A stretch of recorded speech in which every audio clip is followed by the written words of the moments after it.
Greetings and welcome to a Fireside Chat with Zany Mystic. My name is Lance White, the Zany Mystic, and I am your host.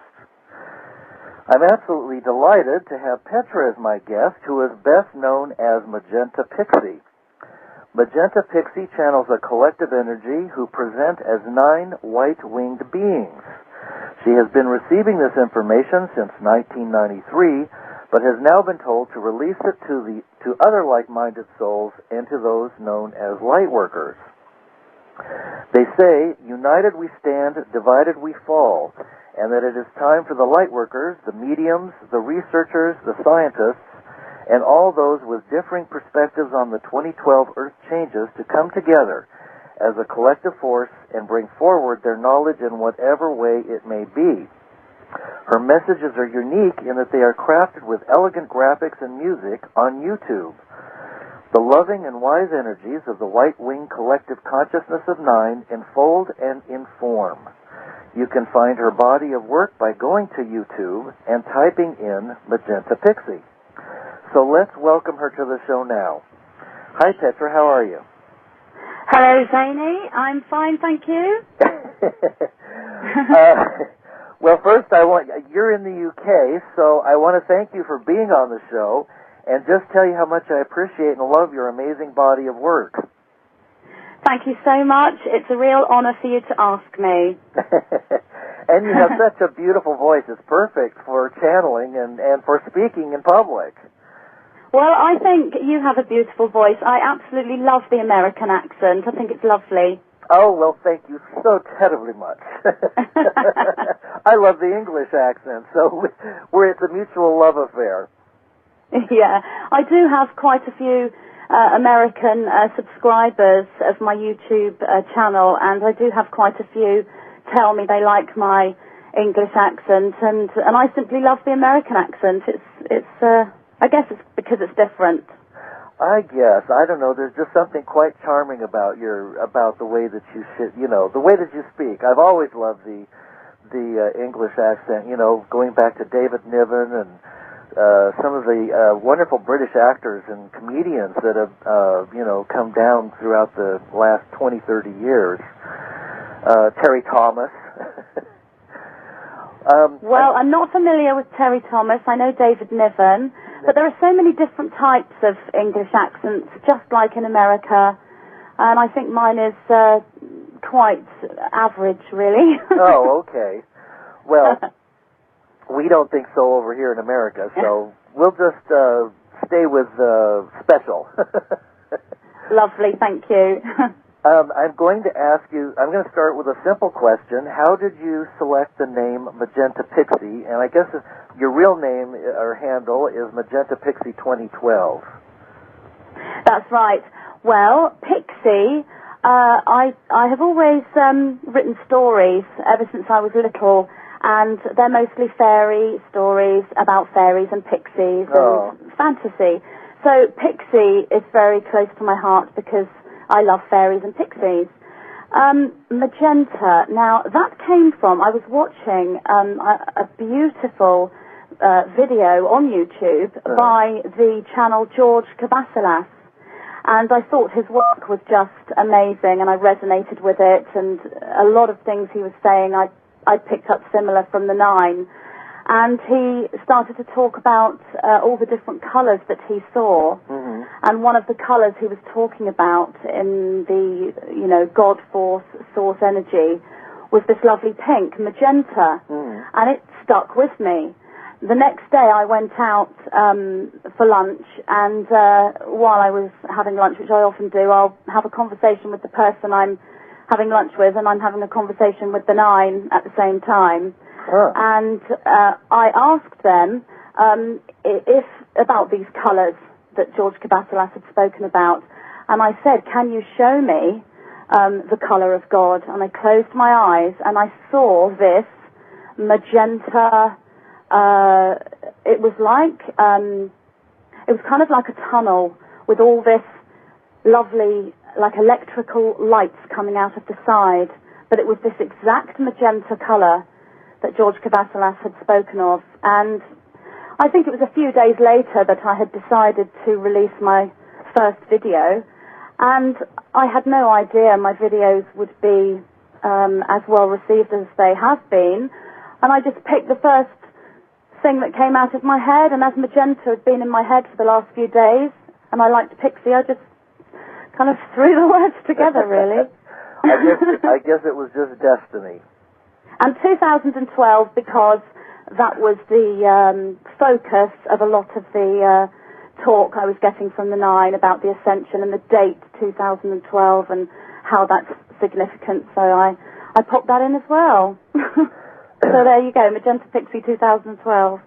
Well, you know, I had a friend ask me to ask you about the use of the color magenta because she resonates to that vibration, and she wondered about the significance of the magenta ray. So I guess you kind of answered that question, that it was kind of like, you know, you said it was kind of like the God or source or the color that you saw or were shown. That's true. I mean, the Nine show me there are more than one color. Well, yes. But in that realm where the Nine reside and where the higher dimensional energies reside, there's sound and color and light, and that's how they communicate. Their language is color, and color represents emotion. And the magenta is the color of the heart and of love. Yeah. There's a lot more to it than that, though. But yes, it's, if you want to say the color of God is magenta, that's one of the most significant colors, and it has a mathematical number associated with it as well. But I don't really see what that number is. Okay. Very good with numbers, but yes, it is a significant color, and you can focus on the color magenta when you're in meditation and bring forward that energy to you. You know, there are a lot of, I know you know about the indigo kids, the indigo children that have been born on the planet, that have been coming forth probably, I guess, the last 20 or 30 years, called indigos and crystals and so on. So I'm guessing that they're connected to these colors or rays that are from a higher vibration or density. Yes, that's right. It seems to be that there has been a group of children born at different periods throughout our timeline that match the color of their abilities. So there was like violet children coming in, and then indigo, and I believe I was one of the first indigo. I think I'm within the indigo range, although I'm actually 43, so I am older than the indigo era. But I also feel that I resonate with the indigo, whole indigo movement and the indigo children. And then the crystal children are the younger ones. I don't really know that much about this, and I haven't really researched it very much. I only know what the Nine have shown me. But the indigo children were really and are very, very specific and connected to the entire Ascension movement, and again, the crystal children, because all of those that have been born with these beautiful coloured indigo auras have come forward from a higher density and kind of come back in time, really, to our Earth now. And so whatever's happening now with the Ascension, these indigo children have done this before. They've already ascended and moved forward into a higher dimension. So they know inside what to do. They know the process. So as they awaken their memories, then they help take the whole planet forward. And that's really what the Nine show me about the significance of these children. And before the indigo were these violet. It was like a darker colour. And I think they also correspond with the chakra colours as well. Right, that would make sense. Are the Nine always with you? Are you always able to tap into or get the color or the frequency from the Nine? Right. If I'm standing in alignment, then yes, they are always with me and I can always tap into them. And by standing in alignment, I mean if I have clarity of thought, I'm feeling loving, I have loving energies coming into my life, I'm giving love, I'm feeling compassion, I'm helping people, I'm walking in that flow of light. I'm not saying they're not there for me if I move out of that, because they also are. But the clarity of the link between myself and the nine is much more focused when I'm standing in a similar vibration myself, and I'm feeling love, and I'm helping others and being compassionate. In my life, because they've been with me, the nine, consciously. Well, the nine have been consciously with me for about 5 years, but previous to that was a spirit guide, very connected to the nine. It was just a different form that the nine showed me. They didn't come to me as the nine originally. For about 17, 18 years. Wow. And there have been times in my life when I have shut that connection off for various reasons. For example, I had a relationship with a guy about sort of going back 7, 8 years who was pagan, very pagan. And he felt that channeling was New Age, and he didn't like it. And in order to try and please him and you know, try and make our relationship work, I kind of stopped channeling. So, but yes, in answer to your question, they are usually there with me, and I'm able to communicate with them. Wow, this is also interesting, because you know, the first time I watched one of your messages, it was the October, I think it was the one on the crystalline energies. One of the members of my group, Awakening Cosmic Consciousness, her name is Crystal. She sent a link to that particular video, and as I watched it, I just got it. It was like, wow, this is real. This is higher energy coming through, and everything they said was just resonated perfectly within me. And so from there, I started to look, and I thought, oh, she's done other videos, and I started to tune into it, and they all resonated. I mean, there was very little, you know, I mean, within a nano particle that I felt might not quite be on, but they were all on. I mean, I just didn't get any false or fake, you know, energies from it. They all made sense to me, and they all felt like they came from a higher source. And believe me, I watch and tune into a lot of information. I've talked to a lot of channelers and, you know, people who have channeled since they were 19 and they're now 60. So I have developed an ability to sense, you know, authenticity, and yours resonate as authentic. So I just wanted to get that in at some point. Well, that's really lovely to hear, Zany, and it is really nice when you resonate with someone and with their work, especially if that material is channeled. And the few emails you and I have shared, I resonate also with everything that you have said to me about, you know, your experiences. And I absolutely can't wait to read your book. I'm really looking forward to reading your book. Oh, good, wonderful. Yeah. You know, it's funny because I have a copy that was slightly damaged on my desk. It's a dining room table, but used as a desk, and I just picked it up at random, and I started reading about the shift in consciousness and, you know, the coming shift in 2012 and the rest. And it was kind of like I was reading it as if I had channeled it from the future to the past, and I was just reading it right now. So all of these things, you know, we're not linear. We're multidimensional. We weave in and out of all these densities, and I think we're just starting to tap into this now, and you're kind of on the cutting edge of all of this. Well, I agree. I mean, the same thing has happened with my videos. Yeah. I've brought forward the channeling, and I've done it through automatic writing, released the video, and then something's happened in my life, and I'll get a message from the nine saying, you know, you should listen to your own, that which you teach others, that which you show others, can come back to you. And I'll click on a particular video, and I'll watch it, and it's like it isn't me speaking, it's like it was me in the future. Yeah, as you say, when you read your book, it's like me in the future talking back to myself, and yet I channeled that video and uploaded it, say, 2 weeks ago. So I know exactly what you mean about these shifts in time and these movements, you know, back into our past and forward into our future, and then realizing that all these different time zones, past, present, future, are all actually one time. Yeah. And that is becoming very obvious to people now. I get a lot of emails from people who are experiencing these time shifts, and these, these differences in time and this now moment lasting for much longer.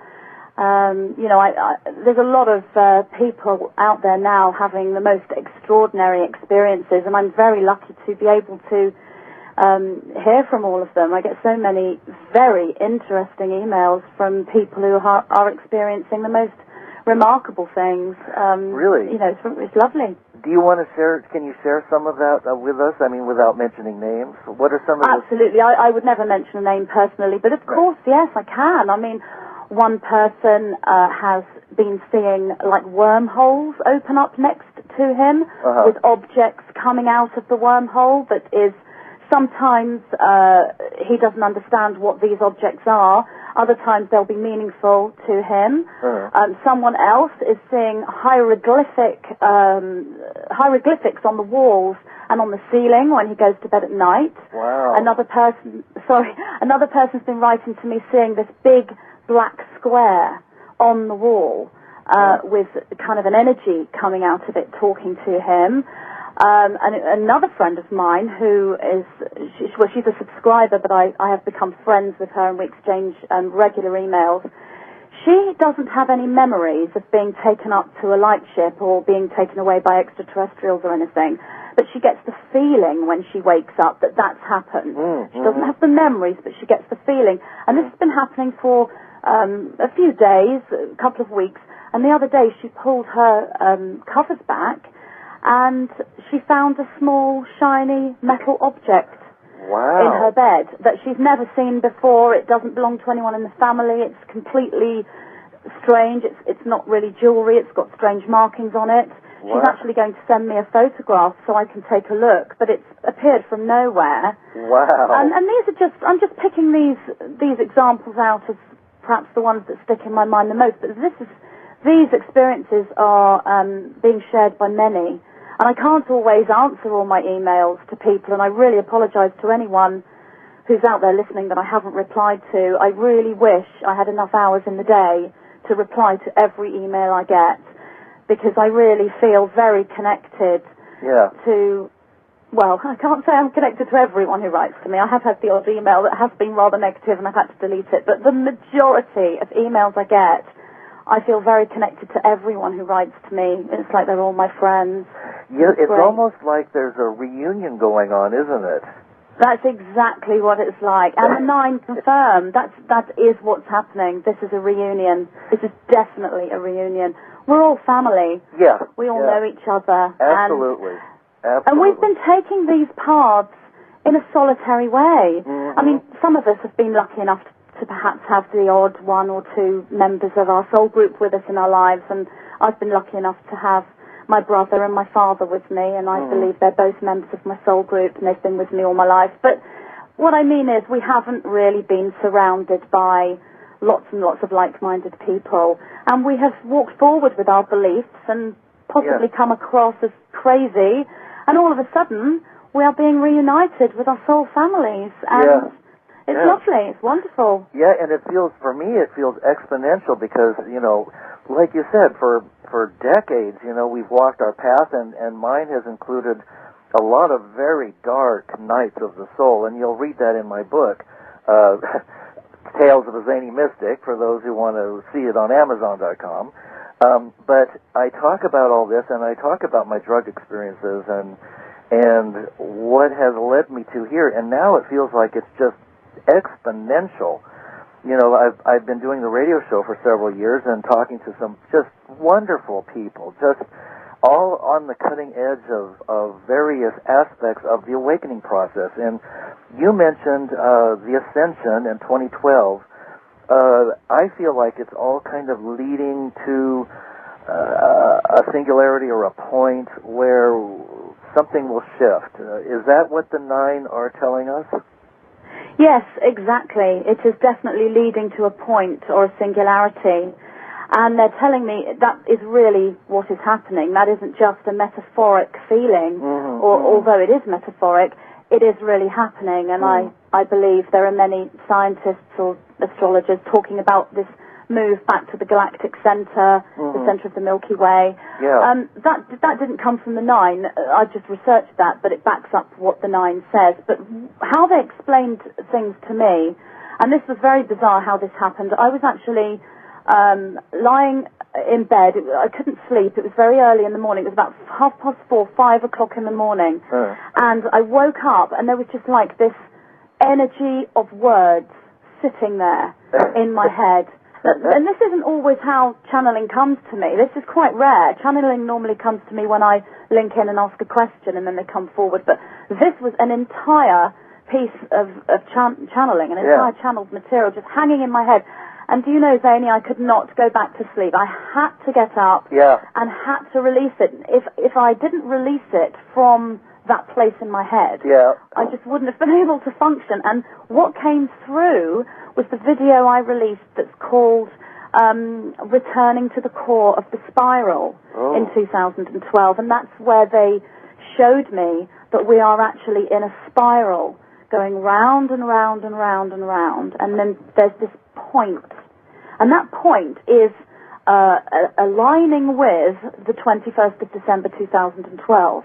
And everything is kind of speeding up. As we're going into this spiral, it's like our circles are getting smaller and smaller and smaller as we go forward to this point. And then there'll be this shift, and then we are coming out the other side. Wow. And what's actually happened is the spiral we're in now as we go towards this point has already been written, and there are all these timelines that the 9 can see.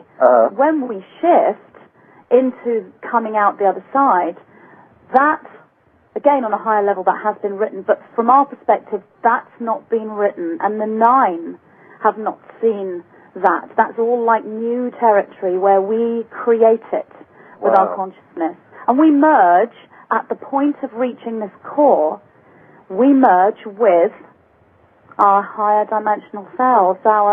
The 9 will merge with us, the extraterrestrial galactic family. We're merging with them at that point. Whatever that may mean, however you interpret that, the 9 show me this merging, and also they show me a swapping over.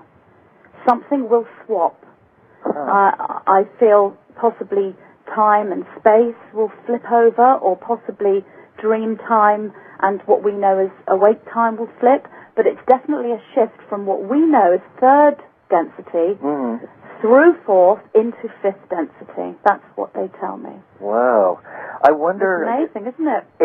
Absolutely. And, you know, this maps over what, all the Mayan scholars have been talking about, too. In fact, somebody was just mentioning this in the group that, the Mayans talk about the spiral. It's not a circle, it's a spiral, and it's tightening or getting more closer to the core, just as you said. And that nobody knows what happens when all of this kind of blinks off for a moment. It's kind of like the Hindus explain this as God, for trillions of years, experiences one, this variety of experiences, and then for a moment on the stage, as he's turning around, he blinks out momentarily, and nobody knows, not even the heavenly realms or the angelic realms, know what happens because it's never happened before. That's correct.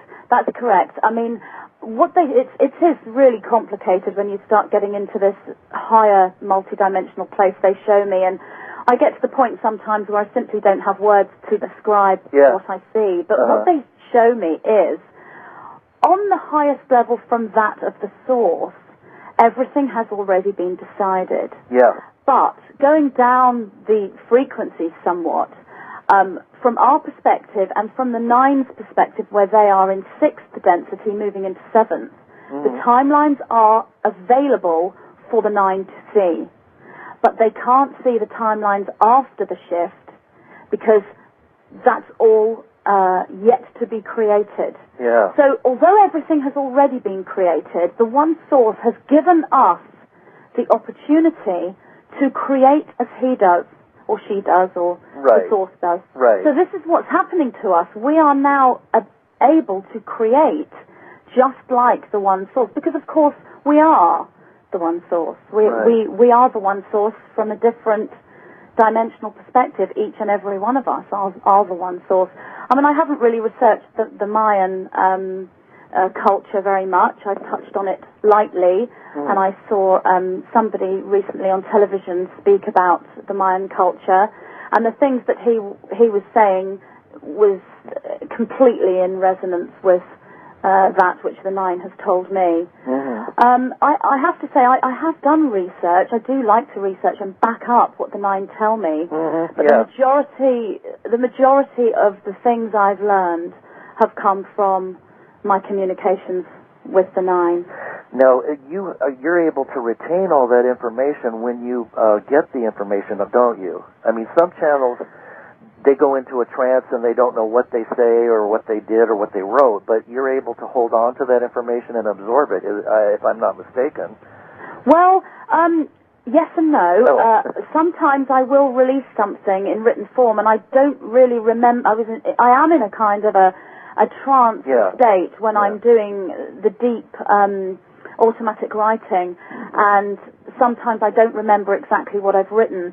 So it's not really a case of retaining everything consciously. Right. It's just that if somebody asks me a question, then it's kind of like the information instantly comes back to the forefront of my mind, and I'm able to recall it. I guess that's how all our memories work, really. But yes and no. I'm not really in a trance, but there is definitely an altered state of consciousness, and I have memory, but it's not clarity, because I do feel that there is this change in consciousness when I'm doing the channeling. It's like a white mist that swirls around me, and my memory and my perception is not exactly the same as it is in the total waking state. It's just very marginally different.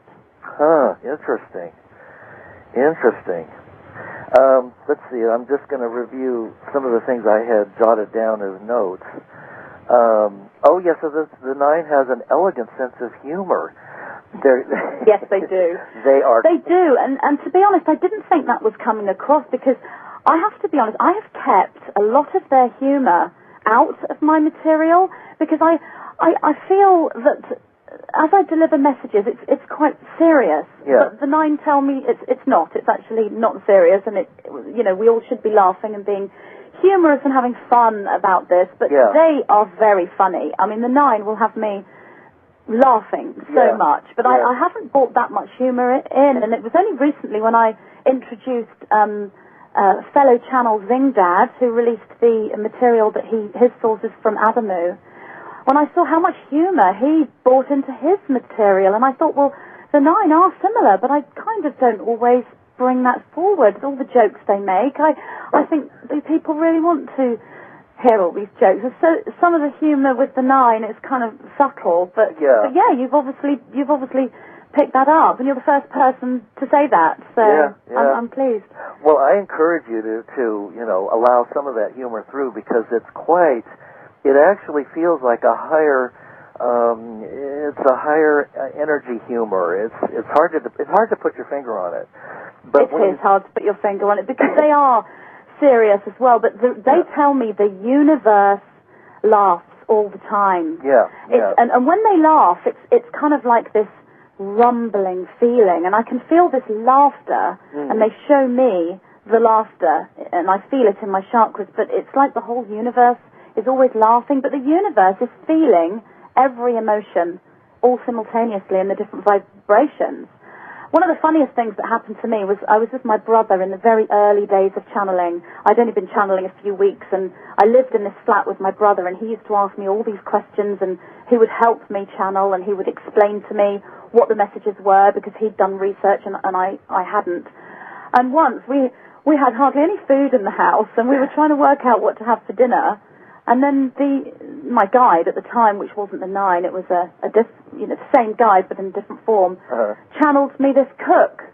And I had this cook there with this big white chef's hat on, and he was telling me how to make this meal. And I'm saying to my brother, I'm channeling this cook. And my brother's saying, did he really exist? He said, oh yes, he was here in incarnation, and he was a great cook, and he made wonderful recipes, and he was Spanish or Greek or something, and he's coming to show me. And I made this amazing paella pasta thing, all by channeling the cook, and we found that funny that this came forward. But, that's funny. Just one little story there to throw in. I love it. What does they say about Gaia, or the Earth, being an entity, and that she's also ascending in her own way, and that, in other words, the interconnection of the microcosm and the macrocosm? Well, yes, absolutely. Earth is a living, sentient being, and obviously she's a perfect blend of masculine and feminine, but also on another level she is female, and she is simultaneously being born, and yet she is the mother giving birth. And this is what this spiral is. It's like contractions. Any woman out there who's had a baby will know what I'm talking about. It is kind of like going through a spiral, and if you're being born, you're coming through a tunnel, and that core is the moment you're born. And the same thing kind of happens when you're giving birth. It's like you're moving in a spiral as these contractions come to the core when you give birth. And that is exactly what is happening to the Earth. She is being born is one metaphor, and the other metaphor to use is that she is giving birth, and we are her midwives, helping her to have her baby. So absolutely, the Earth is a sentient, loving being, and she has chosen now to ascend. She's chosen to give birth or be born. It's her conscious choice, and we, as her conduits, we are going with this, and she is pleased we're going with this. But I have to say, she could do this on her own without us, because she's made the choice, and the higher energies are here to help Earth. But it's a smoother ride. It's like a woman giving birth on her own in a room without a midwife. She can do it on her own, but she needs to have the support of the midwife with her. And of course, that's who we are to the Earth. We are her midwives, and we're there for her as she gives birth to this wonderful baby, and we're all going to celebrate as you do when there's a birth. Yeah. Some people like to use the metaphor that it's like going into a black hole. We don't know, we're going to travel into a black hole, and we don't know what happens when we come out the other side. And well, the Nine would say to me again, that is a metaphor that can be used. What they would show me is a black hole is not black. A black hole is full of color. It is light and colorful. I know we may perceive it as black because we can't see it and it's dark, but from their perspective, a black hole isn't black. A black hole is a doorway. It's a doorway to another realm, and it's another metaphor, and it's a metaphor that has high truth to it. Wow. I mean, Earth giving birth is a metaphor that has high truth to it, but going through a black hole also has high truth to it. So yes, that metaphor is appropriate to use. Obviously there's a lot of strife and turmoil and greed and corruption and so on going on the planet right now. What happens with all of that? Does that just kind of get burned off or sloughed off, or how does that all work? Well, no, it doesn't. I mean, well, what's happening is it's kind of like this spectrum at the moment. In the past, there's been sort of all this dark and light mixed in together, and as we know, the planet has been in a darker grip because it's been, controlled, and most of the inhabitants of Earth have been in a state of forgetfulness and unawareness, and now that's changing. They're all becoming aware and becoming light. So you've got this kind of spectrum with love at one end and light and awareness and understanding and people walking in alignment and abundance and synchronicity and connectedness. And then on the other side of the spectrum, you do have people who are not awake, people who are afraid, people living in fear and all the negative fear derivatives, and that's very dark.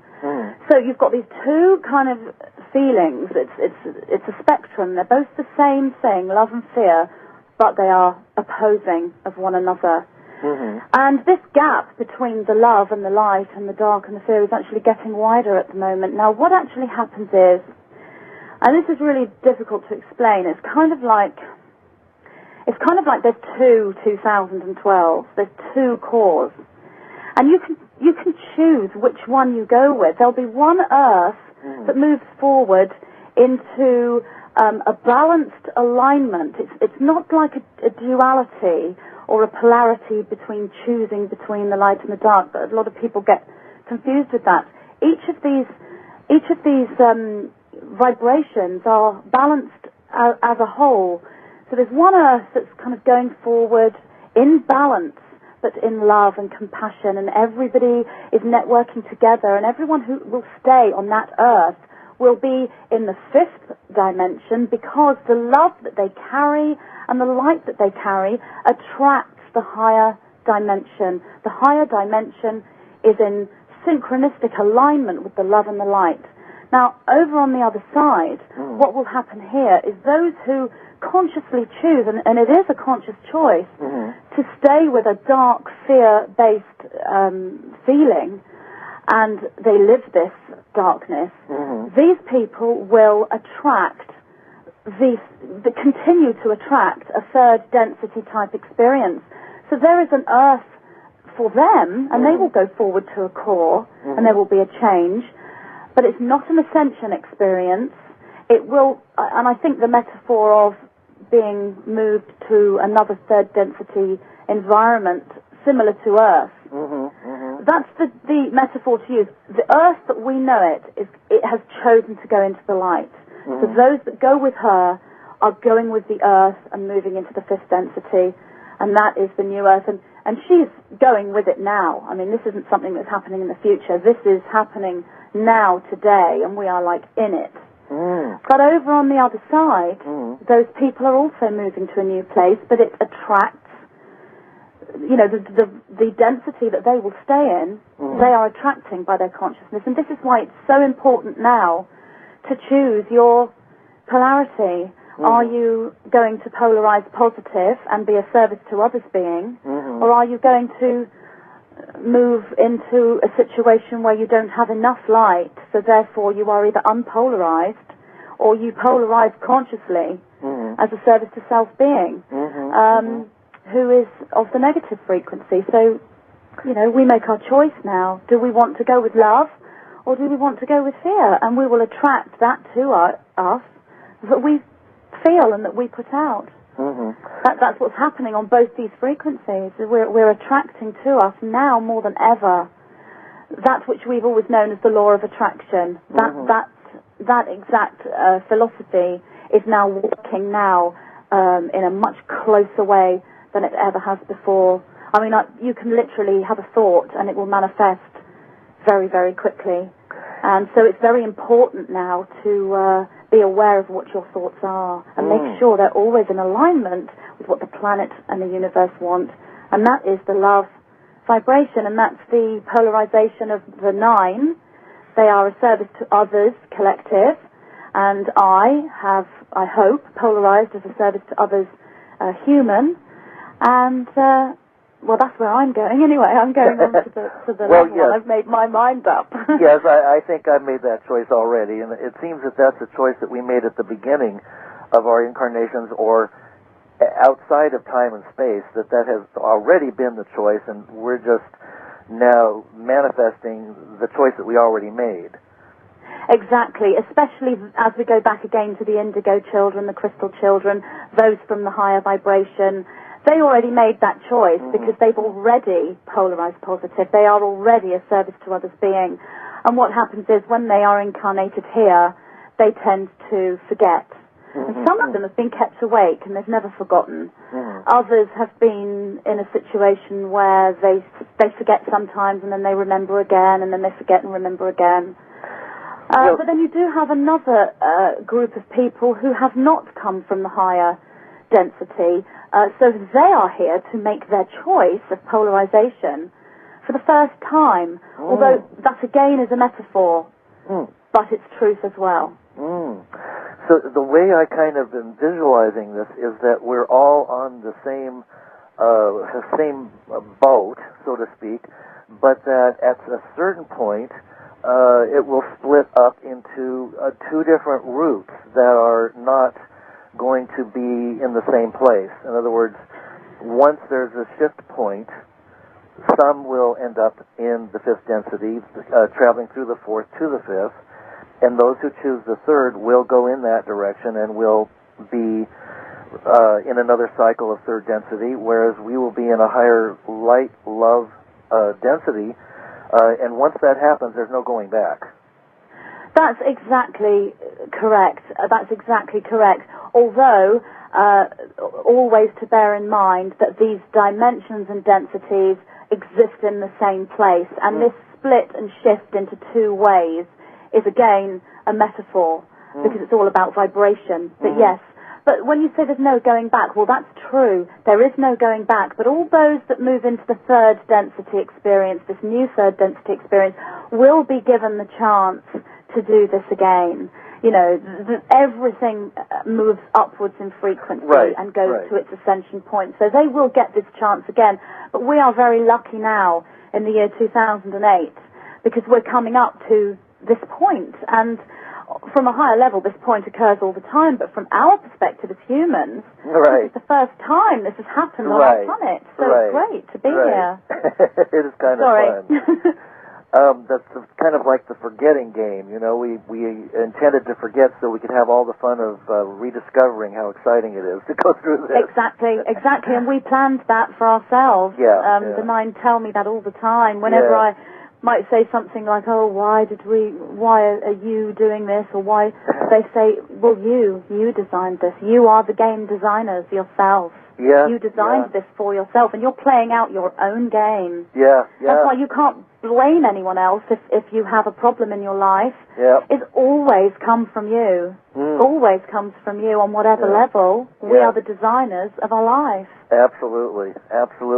And I notice so many people are going through difficult moments and losses and abuse and breakups and financial problems and all that, and it's hard to you can't really just say, well, you know, this is your design, you know, you chose this, but I try to tell people that, you know, this allows you to ascend higher, that the lower you go, it's like a slingshot effect, that the lower you go, the higher you'll be shot up when you go to the swing of the pendulum. And so absolutely, that's exactly right, and that's, you know, attracting the opposite polarity. I mean, once you go down, there's only one way, and that's up. But I agree, it's very difficult to explain to somebody who is in a state of darkness and fear and experiencing all the suffering. It's difficult to explain to them what it's like to be in the light, and unfortunately, you can be perceived as being uncaring and condescending, and you know, I've had that thrown at me a lot, and the only advice I can give to any light worker who's in a situation where they're trying to heal someone in darkness is to just feel your way, really, with that person and do everything you can to bring about an awakening in that person and a healing. But, as I said recently to a friend of mine, a person can't be helped unless they're in a situation where they can help themselves. And once they help themselves, then the help is given. You have to do it yourself first. It isn't handed to a plate on us by the higher light or the guides or by a human who's in a happy place. We have to do it ourselves, and when we make that first step to help ourselves, then the forces of love and light, in whatever form they may manifest in, will come to our aid. Absolutely. Absolutely. There's a lot of buzz about the month of October and some various things that might be going on in October. Do they talk about October being a month of many possibilities? I mean, I'll throw out a few things that I've heard on the internet, that there might be, in October, there might be a massive mothership that will make its appearance. That's one possibility. Another is nuclear war, you know, that we're going to attack Iran. And another is false flag event, and so on and so forth. So there are dark workers that are trying to influence or to take over those who are gullible or available. So there is kind of a battle going on here, but it's a battle in the higher realms, is it not? And that's exactly correct. Yeah. Yes, there's a battle in the higher realms. I mean, battle isn't a word I like to use, and battle it sort of gives out negative feeling. The Nine probably wouldn't use the word battle, but this is true. There is a competition type vibration going on between the light and the dark in the higher realms, and we're playing that out down here. And it's kind of like, as light workers, if we see someone struggling between the light and the dark, between love and fear, we want to step in with all our love and all our service to help them. And we know, as we are guided, that it's our job to come in and help them and move them over. But from the same respect, the dark workers, the Black Alliance or the Cabal, however you want to call them, they also see somebody in a situation of flux, and they want to get them to their side because they know what's happening.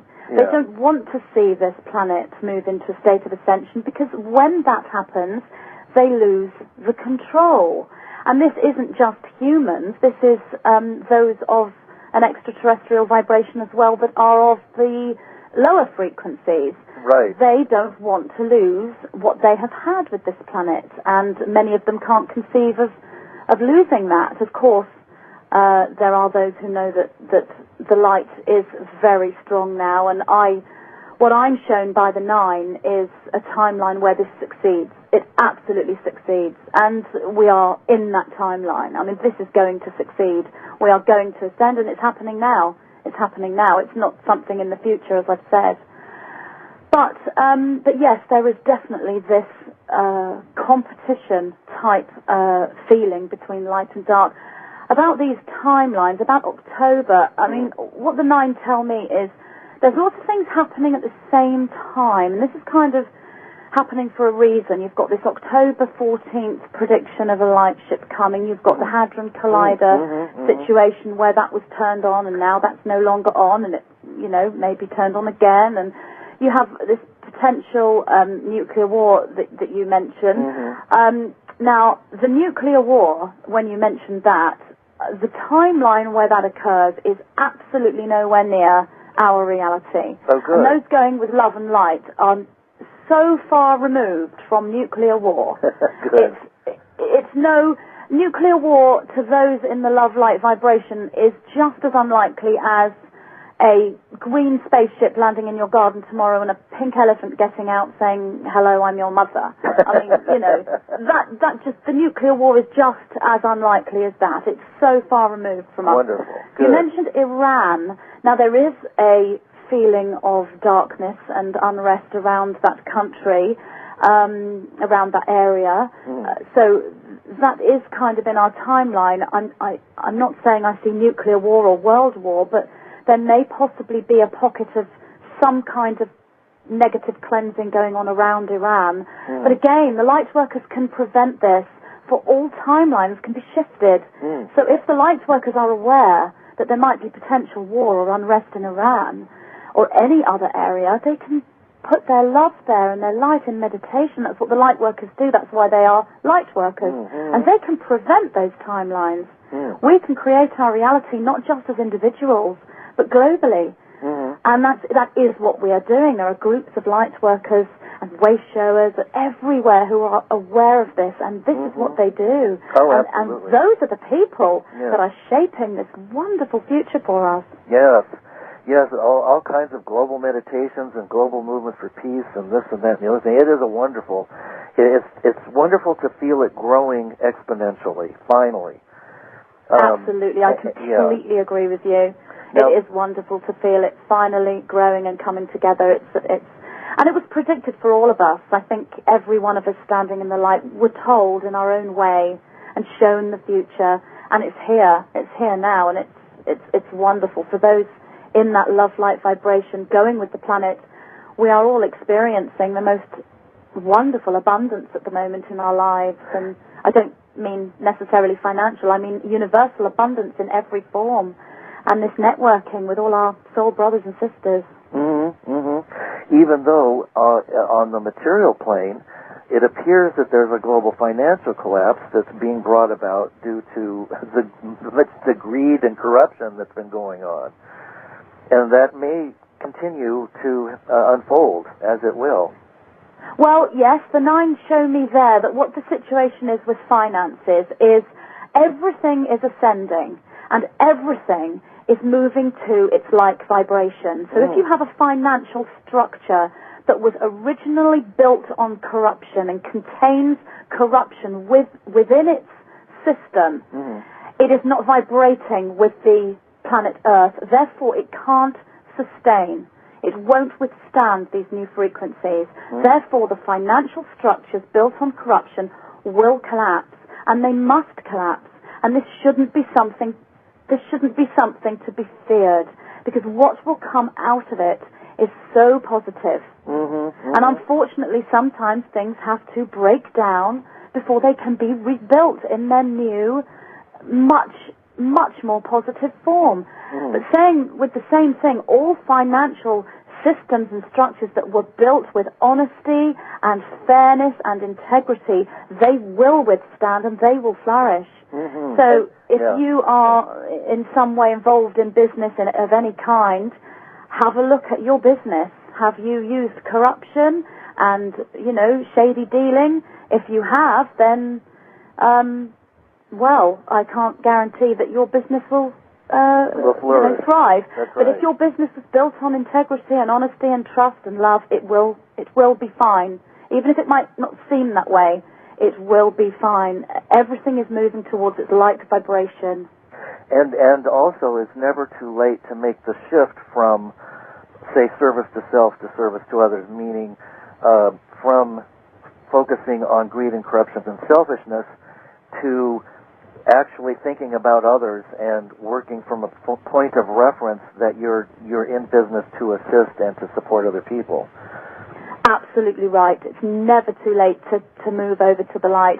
And the light embraces everyone, no matter what you have done in your past, no matter how much you think you've been, dark and bad or whatever. The light always loves you and will always, always match your vibration if you decide to move over to that. It's never too late to do that.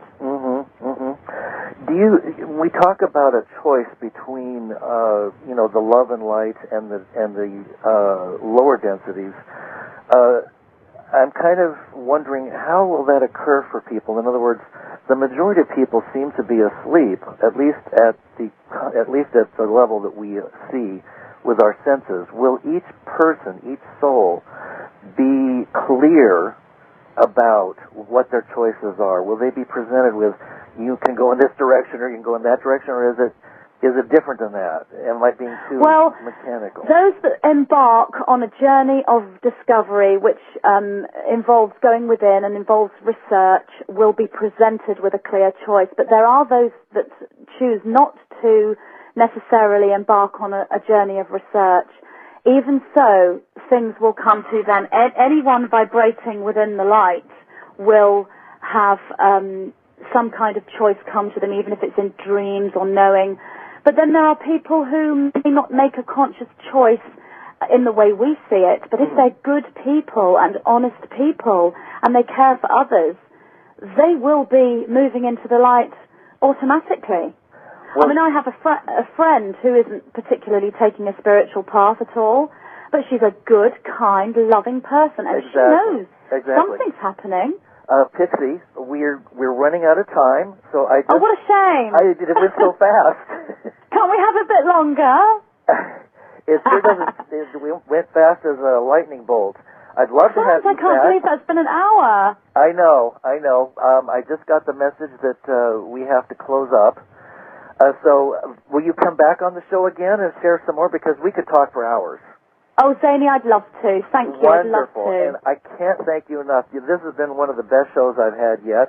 Oh, Zany, that's lovely. And thank you so much for asking me. It's been really nice to have the fireside chat with you. It really has been. And how can people see your videos? Yeah, as you said, go onto YouTube and type in Magenta Pixie, and you'll find my channel. Wonderful. Thanks again, Petra, and I just love your work, and I thank you so much for being on the show. And I just think you're the best. Oh, well, Zany, that's so nice. And I actually see you as a member of my soul family. I really do. We'll do this again. Wonderful. All right. Thank you. Okay, bye-bye. Greetings, and welcome to a Fireside Chat with Zany Mystic. My name is Lance White, the Zany Mystic, and I am your host. I'm absolutely delighted to have Petra as my guest, who is best known as Magenta Pixie. Magenta Pixie channels a collective energy who present as 9 white-winged beings. She has been receiving this information since 1993, but has now been told to release it to other like-minded souls and to those known as Lightworkers. They say, united we stand, divided we fall, and that it is time for the Lightworkers, the mediums, the researchers, the scientists, and all those with differing perspectives on the 2012 Earth changes to come together as a collective force and bring forward their knowledge in whatever way it may be. Her messages are unique in that they are crafted with elegant graphics and music on YouTube. The loving and wise energies of the white-wing collective consciousness of 9 enfold and inform. You can find her body of work by going to YouTube and typing in Magenta Pixie. So let's welcome her to the show now. Hi, Petra. How are you? Hello, Zany. All the different colours that he saw, and one of the colours he was talking about in the, God force, source energy, was this lovely pink, magenta, and it stuck with me. The next day I went out for lunch, and while I was having lunch, which I often do, I'll have a conversation with the person I'm having lunch with, and I'm having a conversation with the 9 at the same time. And I asked them if about these colours that George Cabasilas had spoken about, and I said, can you show me the colour of God? And I closed my eyes, and I saw this magenta. It was kind of like a tunnel with all this lovely, like electrical lights coming out of the side, but it was this exact magenta colour that George Cabasilas had spoken of. And I think it was a few days later that I had decided to release my first video, and I had no idea my videos would be as well received as they have been, and I just picked the first thing that came out of my head, and as magenta had been in my head for the last few days, and I liked Pixie, I'm fine, thank you. Well, first, you're in the UK, so I want to thank you for being on the show and just tell you how much I appreciate and love your amazing body of work. Thank you so much. It's a real honor for you to ask me. And you have such a beautiful voice. It's perfect for channeling and for speaking in public. Well, I think you have a beautiful voice. I absolutely love the American accent. I think it's lovely. Oh, well, thank you so terribly much. I love the English accent, so it's a mutual love affair. Yeah, I do have quite a few American subscribers of my YouTube channel, and I do have quite a few tell me they like my English accent, and I simply love the American accent. I guess it's because it's different. I guess. I don't know. There's just something quite charming about the way that the way that you speak. I've always loved the English accent, going back to David Niven and some of the wonderful British actors and comedians that have, come down throughout the last 20, 30 years. Terry Thomas. Kind of threw the words together, really. I guess it was just destiny. And 2012, because that was the focus of a lot of the talk I was getting from the 9 about the Ascension and the date 2012 and how that's significant. So I popped that in as well. So there you go, Magenta Pixie 2012. Well, I had a friend ask me to ask you about the use of the color magenta because she resonates to that vibration, and she wondered about the significance of the magenta ray. So I guess you kind of answered that question, that it was kind of like, you said it was kind of like the God or source or the color that you saw or were shown. That's true. I mean, the 9 show me there are more than one color. Well, yes. But in that realm where the 9 reside and where the higher dimensional energies reside, there's sound and color and light, and that's how they communicate. Their language is color, and color represents emotion. And the magenta is the color of the heart and of love. Yeah. Well, I'm not familiar with Terry Thomas. I know David Niven. But there are so many different types of English accents, just like in America. And I think mine is quite average, really. Oh, okay. Well, we don't think so over here in America, so we'll just stay with special. Lovely, thank you. I'm going to ask you, I'm going to start with a simple question. How did you select the name Magenta Pixie? And I guess your real name or handle is Magenta Pixie 2012. That's right.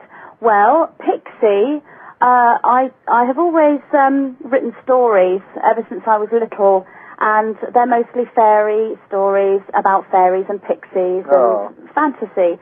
So Pixie is very close to my heart because I love fairies and pixies.